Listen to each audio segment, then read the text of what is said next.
Grâce et paix à vous au nom de Jésus-Christ. Mon ami, est-il facile d'honorer Dieu dans votre souffrance? Nous souffrons tous. La plupart d'entre nous essayons de la garder pour nous. Nous essayons de la garder aussi privée que possible. Nous essayons de la dissimuler, mais peu importe les efforts que vous faites pour la supprimer, la dissimuler, la couvrir et la cacher, nous savons que la souffrance nous façonne et notre comportement change en fonction de notre souffrance. Ne réagissons-nous pas à l'extérieur à cause de notre souffrance intérieure? Ne blâmons-nous pas les gens autour de nous jusqu'au point qu'ils commencent à se demander pourquoi cette personne n'est pas de bonne humeur? Mais personne ne sait la vérité que nous souffrons au plus profond de nous-mêmes. Laissez-moi vous dire que la souffrance n'est pas nécessairement une mauvaise chose. Je sais, dès que vous avez entendu cela, vous vous êtes probablement demandé, vous êtes fou, quoi? Qui voudrait souffrir? La souffrance n'est pas une chose agréable à vivre et je ne veux vraiment pas que quelqu'un souffre. Toutefois, même dans le magnifique plan de Dieu pour le salut de l'humanité, Jésus devait souffrir. La souffrance fait partie de notre vie. Embrassez le plan de Dieu. Et cela demande une maturité spirituelle. Et la maturité spirituelle ne vient qu'avec une relation personnelle avec Jésus en étudiant la parole de Dieu tous les jours. On pourrait s'attendre à ce que les disciples aient une très grande maturité spirituelle parce qu'ils ont accompagné Jésus partout où il allait, écoutant chaque mot qu'il prononçait pendant presque 3 ans. Mais la vérité est que même eux ont trouvé certaines choses très difficiles.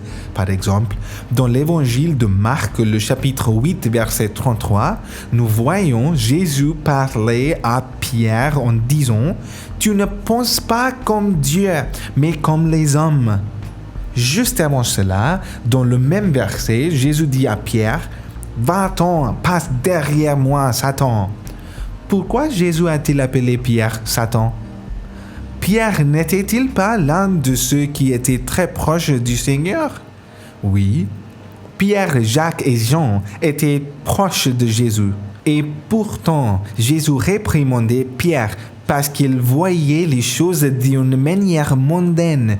Nous devons percevoir les choses comme Dieu les perçoit. Combien de fois prenons-nous le temps de regarder notre vie, la manière dont Dieu la regarde, de regarder toutes les souffrances, la manière dont Dieu les regarde. N'oubliez pas que Dieu vous aime. Et s'il a permis la souffrance, il y a un but, il y a une raison divine. Peut-être que c'est un défi pour nous de l'accepter, tout comme Pierre a essayé d'empêcher Jésus de faire ce qui était sur le point d'arriver. Maintenant, vous ne comprenez pas le contexte du chapitre 8 de Marc. Alors, lisons brièvement et comprenons, ou du moins essayons de nous mettre à la place de Pierre et voyons ensuite pourquoi Jésus dit ce qu'il dit. Nous lisons le chapitre 8, versets 31 et suivants de Marc. Ensuite, Jésus commence à enseigner ceci à ses disciples. Il faut que le Fils de l'homme souffre beaucoup. Les anciens, les chefs de prêtres et les maîtres de la loi ne voudront pas de lui. Ils le feront mourir. Et 3 jours après, il se relèvera de la mort. Jésus annonce sa crucifixion à ses disciples et pour une raison quelconque, ils ne sont pas capables de s'en rendre compte. Parce que, juste avant cela, nous voyons Jésus leur demander « Qu'est-ce que vous dites? Qui suis-je » Pierre lui répond « Tu es le Messie ». Et en reconnaissant que Jésus est le sauveur du monde, Pierre et les autres disciples trouvent impossible d'accepter que le sauveur du monde soit sur le point d'être crucifié, torturé et tué. Il n'y a pas moyen que cela se produise. Comment pouvez-vous sauver le monde? Comment pouvez-vous être le Messie si quelqu'un peut vous tuer si facilement? Pierre dit cela parce qu'il pense comme vous et moi, dans une perspective mondaine. Si vous êtes une personne puissante, pourquoi quelqu'un pourrait-il vous tuer? Mais Jésus le réprimande en disant « Va-t'en, passe derrière moi, Satan. Tu ne penses pas comme Dieu, mais comme les hommes. » Pourquoi est-ce satanique? Lorsque nous pensons au mot Satan, nous pensons à quelque chose d'horrible. Mais Jésus dit qu'être satanique signifierait quelque chose d'aussi simple que ne pas voir et percevoir les choses comme Dieu veut qu'elles soient perçues. Dieu a un plan divin pour votre vie, mon ami. Et cela inclut et implique la souffrance. La parole de Dieu est très claire et nous dit que les difficultés servent à montrer la qualité de votre foi. L'or peut s'abîmer, pourtant on le met dans le feu pour voir s'il est pur. C'est pareil pour votre foi. Elle est plus précieuse que l'or, mais elle aussi est mise à l'épreuve. Votre foi en Dieu est prouvée par votre souffrance. Ce que vous faites dans vos moments de souffrance importe le plus. Vous devez avoir confiance en Dieu. Vous devez obéir à sa parole et vivre pour sa gloire. En effet, celui qui veut sauver sa vie la perdra, mais celui qui perdra sa vie à cause de moi et de la bonne nouvelle, il la sauvera. Jésus le dit à ses disciples. Il leur explique pourquoi cela est le plus important. Vous devez comprendre que plus vous essayez de vous accrocher à votre vie, plus vous essayez de vivre votre vie en plénitude, plus vous la perdrez. Pensez-y. Que nous enseigne-t-on dans ce monde? On nous apprend à avoir un excellent travail qui rapporte beaucoup d'argent et nous passons près de 20 ans à nous former jusqu'à l'université pour pouvoir entrer dans une énorme entreprise, dans une grande organisation pour toucher ce salaire. Nous passons 20 ans à nous former, aiguiser nos compétences. Pourquoi? Pour un salaire.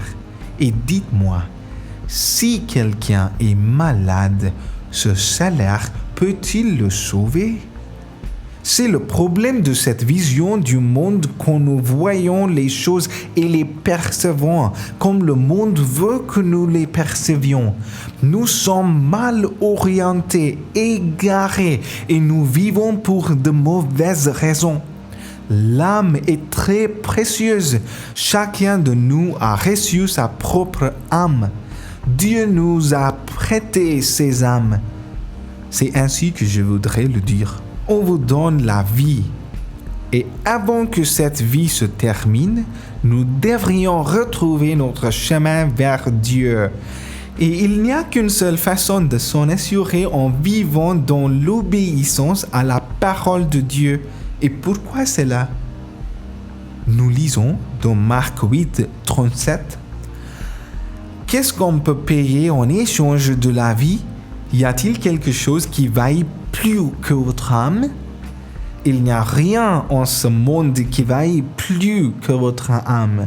Si une personne gagne toutes les richesses du monde, mais si elle perd sa vie, à quoi cela lui sert-il? Tous nos efforts sont des efforts sans valeur si vous les considérez d'un point de vue éternel. Je ne vous décourage pas de poursuivre ce qui vous passionne. C'est bien, poursuivez ce qui vous passionne vraiment. Mais si ce n'est pas le plan de Dieu, ou pire, si c'est contre le plan de Dieu pour vous, cet effort est sans valeur. Vous ne pouvez pas vous permettre de perdre votre âme, mon ami. Lorsque vous traversez la souffrance, souvenez-vous, la confiance en Dieu et l'honneur qu'on lui accorde sont les plus importants parce que c'est la seule chose qui vous sauvera. Nous lisons dans le 1 Pierre chapitre 1, 9. Vous obtenez le salut de votre âme pour prix de votre foi. L'argent ne peut pas acheter votre âme. L'argent ne peut pas sauver votre âme. L'argent ne peut pas tout faire dans votre vie. Ne faites pas de votre vie une question d'argent, de travail ou de manoir. Aucune de ces choses ne peut sauver, affecter ou avoir un impact sur nos âmes. Dieu seul peut nous sauver. Et il est impératif que nous étudions sa parole et que nous vivons selon sa parole. Avez-vous peur et vous sentez-vous seul? Vous pouvez être entouré de gens et vous sentir encore seul. Le monde est constitué de milliards de personnes et il y a tant de personnes qui se sentent déprimées et seules. Laisse-moi te dire une chose, ne regarde pas les gens, mais regarde Dieu. Il est avec toi là où tu es. Il est à une prière de toi. Appelle son nom, cherche son amour et sa miséricorde. Demande-lui la grâce pour que tu comprennes la valeur de ton âme. Tu es précieux. Et c'est pourquoi il a donné sa vie sur la croix pour te sauver. Ton âme est inestimable. Souviens-toi de cela. Prions pour la grâce. Père éternel, nous te remercions d'être miséricordieux et gentil, que tu as donné ton Fils unique. Ainsi, tous qui croient en lui ne se perdront pas loin de ta présence, mais ils vivront avec toi pour toujours. Et nous te remercions pour ton sacrifice. Seigneur, nous prions pour avoir la force et le courage de traverser nos souffrances en honorant ta parole et en vivant dans l'obéissance à tes commandements. Aide-nous, Seigneur. Donne-nous la motivation et l'énergie dont nous avons besoin pour nous engager à lire, étudier et méditer ta parole chaque jour de notre vie, tout au long de notre vie. Seigneur, sans toi, nous ne pouvons rien faire. C'est la vérité. Dans ta miséricorde, tu nous as donné le courage, la force et la sagesse de poursuivre notre vie jusqu'ici. Désormais, nous ne voulons pas vivre cette vie sans toi. Nous ne voulons pas vivre une autre heure, une minute de plus sans toi. Seigneur, nous avons besoin de toi. Nous avons besoin de toi. Dans notre solitude, dans notre souffrance et notre douleur, nous avons besoin de toi. Nous te demandons de nous aider, d'entendre ta voix et de percevoir ton plan pour nous afin que nous puissions vivre notre vie à la gloire de ton nom. Nous prions au nom de Jésus. Amen. Mon ami, je suis content que tu sois ici tous les jours. Je t'en supplie, ouvre la parole de Dieu et étudie tous les jours. Ton âme est la plus précieuse dans ta vie. Ne donne pas plus de priorité à autre chose qu'à la parole de Dieu. Nous avons besoin de la parole de Dieu. Nous avons besoin du conseil de Dieu. Nous avons besoin de la sagesse pour vivre notre vie, pour glorifier son nom. Passez une bonne journée et on se voit demain.